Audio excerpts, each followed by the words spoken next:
Hey everybody, this is D Hunter, bringing another action figure review. Today, we're going to look at the Mattel WWE Wrestling Basic Series 109, or at least the figures I chose to get from this wave. Now, I'm a casual wrestling fan. I don't watch too much wrestling. I get the action figures to use in my rest of my action figure world building collection. I pretty much get all the female figures I can find, and I get all the male figures that are clothed or I think I can use for something. So, first off, we've got Becky Lynch. You see her on the front here. On the back, here's the rest of the wave. The only one I passed on was Seth Rollins, as he was shirtless. I didn't think I needed him. Here's her barcode, in case that helps anybody. Next, we've got the Undertaker. Got his tongue sticking out, tattoos all over him. Here's his barcode. Then we've got Ricochet. Fully clothed. Face sculpt pretty decent. There's his barcode. Then we've got Lana in a red outfit. Here's her barcode. And then we've got the Chase Lana in her blue outfit. Here's her barcode, probably the same as the other one. So, let's crack these bad boys open. Alright, now that we got these figures out of the package, here they are with all of their accessories laid out. And they don't actually come with any traditional accessories, but don't forget, these are the Mattel basic wrestling figures. They cost less than $10. So I typically pick up all the female wrestling figures I can find, as I find numerous uses for them in my action figure collection. And then I get the clothed males that might work for me. So in front of you, we've got Becky Lynch, the Undertaker, Ricochet, and then Lana and Chase Variant Blue Lana. So we got Becky Lynch and Lana, because I get all the female figures. Then we've got Undertaker. He's got black pants, sort of black wife beater.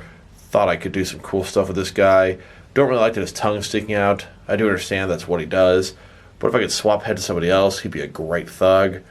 And then Ricochet. I picked him up, and I thought, I put him back down. Then picked up again, thought $9, might as well grab him. So in this video, we'll take a look at each one of the figures, their height, their articulation, and we'll compare them to other wrestling figures of the same characters. So, let's start off with Becky Lynch. So when I ordered this wave, I did it online. I found a guy on eBay that sells them for about $1 more than retail. Except for the Chase variant, that one costs about $6 extra. I decided to pass on Seth Rollins, as some of my rules are no clothes equals no buy. He's shirtless, and it just seemed completely unnecessary. I have a ton of Seth Rollins figures already. I actually saw him, and it looked like he had some sort of bandage on his sort of ribs area. And I thought, you know what? I should have got him. So I'll probably be adding him to the collection in the long run. So here's Becky Lynch. She's sporting her traditional orange hair. She's got it braided on one side, straight on the other side. She's got some really heavy eye makeup. I'm sure it's from a specific WWE appearance. It was on the packaging. I couldn't really see it when she was in the package, but it's something to make her a little bit different from all the other Becky figures they've made. She's in a purple outfit. It's pretty much a one piece in the middle. Got some shin guards, some knee pads, and some black boots. Overall, not too much to report about her. Her eyes make her unique. Now that we've taken a pretty good look at the figure, next let's check out her height. From bottom to top, she's sitting at about 6.3 inches, which is going to translate to about 16 centimeters. Now let's check out her articulation. So starting with her head here, of course it can rotate from side to side. Her hair is soft, it can go over her shoulders. She can look up and down just a little bit there. Shoulders on a ball joint, they go out quite a bit more than 90 degrees. Pretty nice there, up, down, around, all that good stuff. No bicep cut, single jointed elbows, a little bit less than a 90-degree bend. It can't swivel on top of that. Her wrist can rotate around, and that's about it. She's got a traditional waist swivel down here. There's no articulation in her torso. Legs on a ball joint, they go out about that far. Forward, really not too much. Back, not at all. No thigh cut. Single jointed knees. Back about that far. She's got a boot cut below that, and that would be it. Here she is with all the Becky Lynch figures I have in my collection. Now let's look at the Undertaker. This is the largest figure in the wave, and probably the most popular character. So he's got his traditional tongue sticking out. I would have preferred a head, not like this, but it's all good. Kind of reminds you of Gene Simmons from Kiss. So you get that long hair. He's got tattoos all over his arms. I mean, this guy's strong, looks like some muscle, some type of a henchman or thug. I notice he has a elbow guard on one arm and not the other. Lower, he's got some black pants with some logos on the side. Not too much else going on. Black boots, black pants, black tank top, one elbow pad, and a big old tongue. He definitely has the exact same head as the WWE Battle Pack Series 66 2-pack with Roman Reigns and The Undertaker. They both have a tongue sticking out. The hair's the same, the white eyes. Next, let's check out this guy's height. From bottom to top, he's sitting at about 7.6 inches tall. He's a big boy. That's going to be about 19.5 centimeters. Now let's check out his articulation.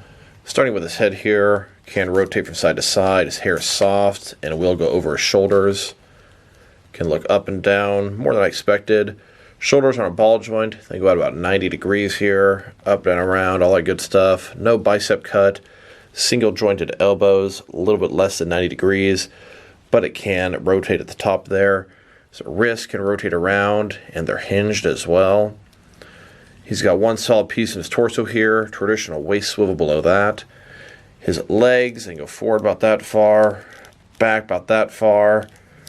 Single jointed knees, back about that far. It's got a boot cut, and that's going to be about it.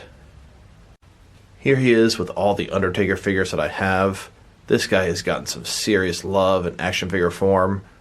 There are at least twice as many out there, but the ones that I chose to get were great for some biker thugs, henchmen, muscle, etc.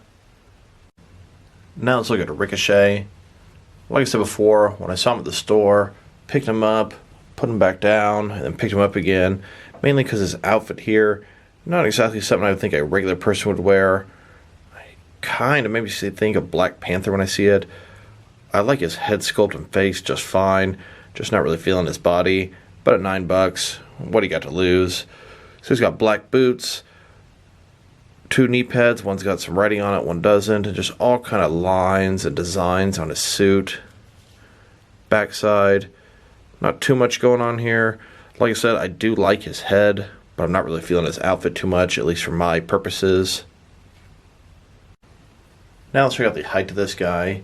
From bottom to top, he's sitting at about 7.0 inches tall, which is going to translate to about 18 centimeters. And now let's look at his articulation. So starting with his head, kind of rotate around, can look up and down about that much. Shoulders on a ball joint, quite a bit more than 90 degrees, up, down, around, all that good stuff. His elbows here, they can go in about 90 degrees, and they can rotate at the top. His wrist can rotate around, and it's hinged as well. He's got a traditional waist swivel here. His legs go about that far, back about that far. Single jointed knees go back about 90 degrees. Then he's got a boot cut below that.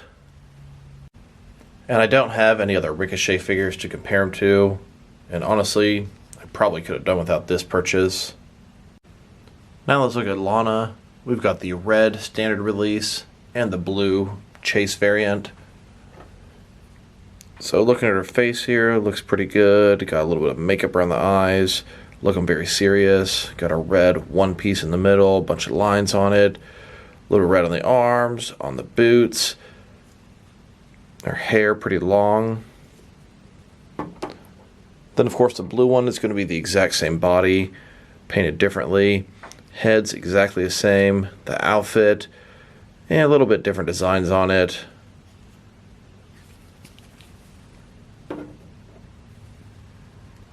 Now let's check out the height of this figure. From bottom to top, sitting at about 6.25 inches tall, which is going to translate to about 16 centimeters. Now let's look at her articulation, and it's going to be the same for both these figures. Starting with her head, can rotate around from side to side, Can look up and down about that much. Shoulders on a ball joint, they can go up pretty far. Up, down, around, all that good stuff. Single jointed elbows, not quite 90 degrees. Can rotate at the top there. Wrist can rotate, nothing else. Traditional waist swivel. Legs are in a ball joint, they go out about that far. Forward, about that much. Back, not at all. Single jointed knees, not quite 90 degree bend. And a boot cut. Here she is with all the other Lana figures in my collection. Notice how much shorter this figure is compared to the previous Lana releases. A little odd there. I must say these previous 4 Lana figures are absolutely excellent and work great in a ton of different action figure scenarios. These new 2 are definitely the worst of the 6. So overall, I'm going to say I'm not super thrilled about this wave. If I go back in time, I definitely would have got Becky Lynch and the Lana figures. Probably would have got Undertaker as well, but he's just so repetitive. I have so many different Undertakers, a lot of them wearing pretty much the same thing. It's just more of the same. I probably would have passed up on Ricochet if I could go back. I have no problem with him. I like his head, but his outfit just doesn't do much for me for my unique collecting purposes. And I originally passed on Seth Rollins, thinking he was simply a shirtless figure, but it looks like he has some kind of bandages on his ribs, and I could definitely do something with a figure like that, especially seeing as how I recently got the WWE Slambulance.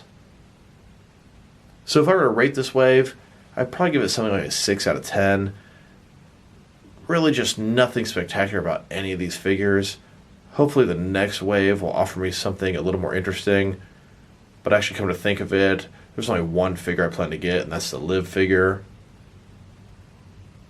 So this is D Hunter. Thank you guys for watching this video. If you liked the video, press like below. If you have anything you want to say about the video, add it to the comment section. If you want to see additional action figure reviews from me, press subscribe. I do appreciate when you do that. Once again, this is D Hunter. Thank you guys for watching this video, and I'll talk to you guys real soon.